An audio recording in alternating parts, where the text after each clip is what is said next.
Hi guys, welcome back to the Drive Life channel. In today's video we're making my favourite video of the year. It's the best time of the year, Christmas, and we're going to go and collect the Christmas tree in the Volvo. Now, we normally do this earlier in the year, sort of, what date's it today? 7th, 8th of December.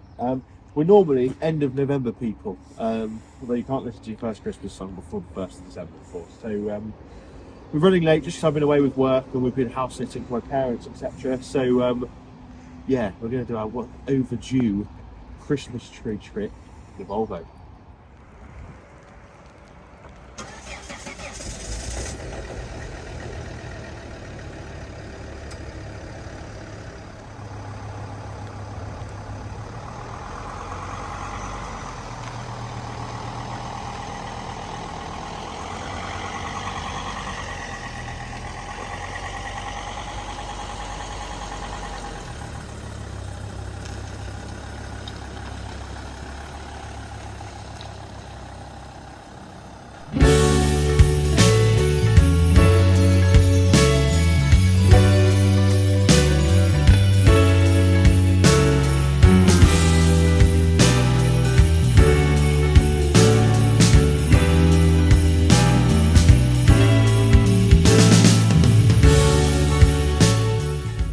Nearly there now at the Christmas tree place. It's a place that we like to come. They do everything. You can basically go and choose your own tree out the field. You can take the dog, have hot chocolate, and it's just a lovely place to go for this sort of thing. And it's not too far from home as well, which is ideal. So yeah, one thing we like to do, obviously you've got to listen to Christmas music on the way, and unfortunately because of copyright, you guys are going to be stuck with royalty-free Christmas music during this montage, so yeah, enjoy. We'll see you there.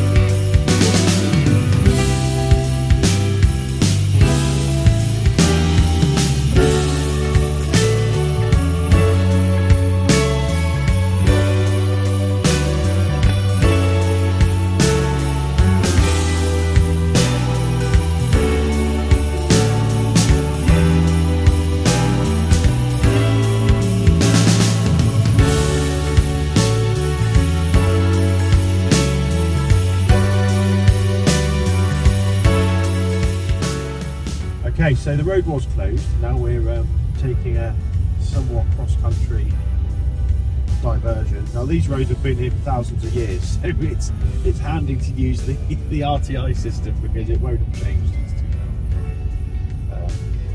So it's just handy to sort of work out on the map how you can get around the road closure. Especially around here, like I said, nothing's changed around here since the 1700s, so it's all very yeah, but as you can see, it's quite an interesting little lane, this one. And let's just hope we don't meet another car trying to avoid the road closure. It's literally like something off Jurassic Park. The video doesn't quite do it justice, I don't think. No, actually there's a funny story about narrow lanes and shortcuts. Mrs. Dale and I were in Cornwall earlier this year, one of our summer holidays, and we were driving my parents in their 3 Series BMW, and for anyone who's been to Cornwall before, the lanes are notoriously tiny. Beautiful, isn't it? This is the junction I was talking about earlier. Yeah. This is the one. It's beautiful. This is where I'd like to live. Ask I live anywhere. You need to get an XC90 then, I think. We were driving down this lane and there was a warning of a width restriction, and I said to my dad, I said, I don't think we're going to fit down here. He said, no, go on, you'll be fine. It was 1.8 metres, and I was like, I really don't think we're going to fit down here. And he was like, no, don't be silly, you'll be fine. So I was like, okay. So I drove down there and we only just fitted. Literally the parking sensors are going crazy. It was literally, you could touch the hedge on the verge on each side. It was so steep, and if you rounded a corner, you couldn't get out, could you? You couldn't get out the car, no. You wouldn't be able to open the doors, and as we rounded a corner we met a Renault Clio coming the other way. Bearing in mind this lane was about 3 or 4 miles long, and we'd probably done 2.5 miles. And there's a bit of a Mexican standoff, but the problem was none of us could get out and discuss the situation. We were just sort of stuck staring. Anyway, there's a gateway just behind the Clio, so they started to reverse back, and within probably 10 foot of starting to reverse, they managed to lose a mirror on the verge. It was just a nightmare. We got out and there was mud on the wheels, wasn't there? Yeah. Like, So we where got you'd been touching the verge. well, because we then had to drive into the field for anyone to get past, because they had to reverse another 2 miles to the nearest parking place. So we managed to find the gateway to a field. We then lifted the gate off its hinges because it was padlocked shut, so we could drive into the field. They were then able to drive past, and then we were able to reverse out and carry on. And yeah, we looked at the car afterwards, because obviously we expected there to be some damage, because it turns out that although the road was 1.8 metres wide, a new 3 Series BMW is 1.85 metres wide, so it really shouldn't have fit in. I don't know how we managed to get through, but yeah, the sides of the tyres had mud on them from where we sort of rubbed down the verge, so it was quite the trip, but we made it. Otto is not a fan of these bumpy lanes. What a view though, beautiful. So yeah, so I'm well versed in negotiating narrow lanes. You get used to it living around here. So here we are, there's a sign with a Christmas tree on it, that's always good. And this is Festive Forestry in Brully, near Hay-on-Wye. And we came here the first year we moved into our house. This is the other line, 2021. And then we actually missed it last year. We went somewhere else, which was where my parents get their tree, and it just wasn't the same. So we're back this year. It wasn't the same. It wasn't, was it? No, we missed it. It wasn't. We certainly didn't get a free hot chocolate. It's just a nice tradition, isn't it? Yeah, and it's nice to go and choose your own tree. Unfortunately, you can't cut your own tree down, because I would love to do that, but They said they had trialled that, but it was too risky, so that was the end of it. You can imagine, can't you? Some people, yeah. So, yeah, this is their house, this is the place up here.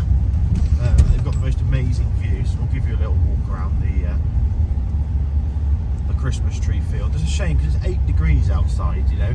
If it was -9 or like it was recently, I would love to sort of do it in the cold, frosty weather. But yeah, as you can see, Christmas tree central here.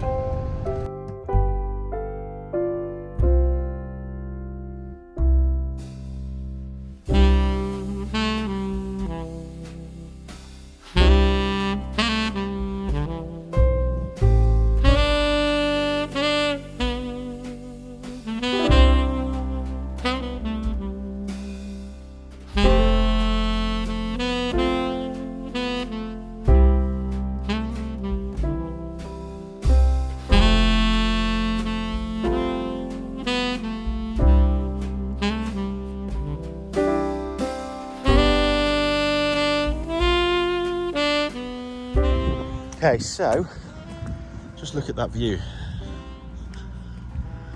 What do you think of the view?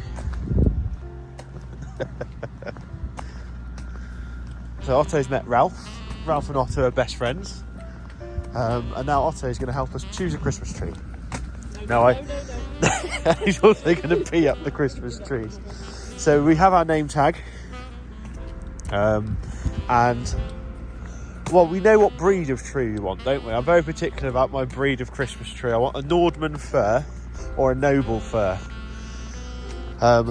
So yeah, so this is a spruce here. So you'll see they're much more bushy, but they're a bit sort of thin and weedy, whereas I prefer this one's a Noble fir here. You tell it gets more green and it's thicker. You can see it's much thicker, much more full. Your typical Christmas tree. Then this one's a Nordman fir because it's got lighter coloured. You see it's sort of got that lighter colour there. So yeah, we're now going to go choose one. The idea is you put your tag on, come and tell them when you've got one, and they'll come and chop it up for you or chop it down. So I don't think we'll go for anything that big, but perhaps one day.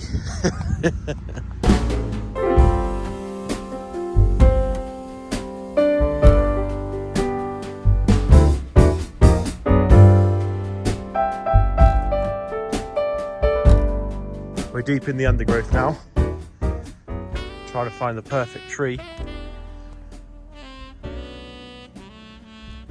Just, yeah, assessing all the options. There's almost too much choice, I think. He's a bit too bushy, I think. Yeah, he doesn't have sort of a... And it's a spruce anyway. I know. You know, if our house was tall enough... Oh, mind you, he's a bit tall, actually. That's a nice one. And it's a spruce anyway. You have no faith. I'll make it fit. Won't we, Otto? Oh, look at those ones. Well, those big ones. Yeah, they was big, but I just need... Otto's had great fun so far today. Now you're doing reef making on Sunday, aren't you? So we'll have to ask them for a few extra bits as well. But look at that view. There's loads down there. It's the Black Mountains. Hey. No, I wasn't a fan of those ones. I might consider them.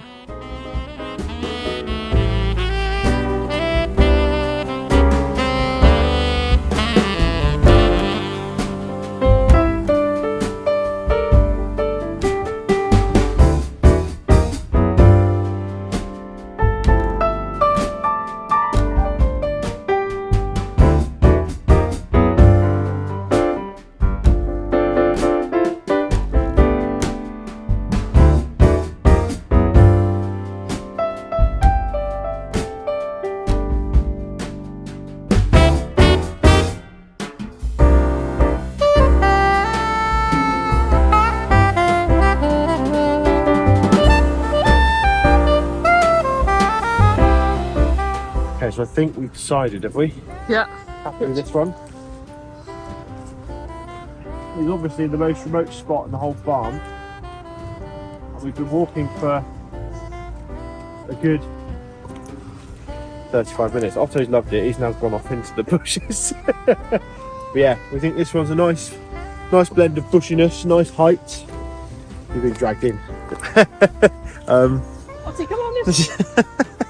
Somewhere in there, there's a Labrador, there we go. So let's go find the man and they'll cut it down and sort it out. Happy? Yeah, I like that one. Fab, let's do it. Okay then, so we've got the thing on.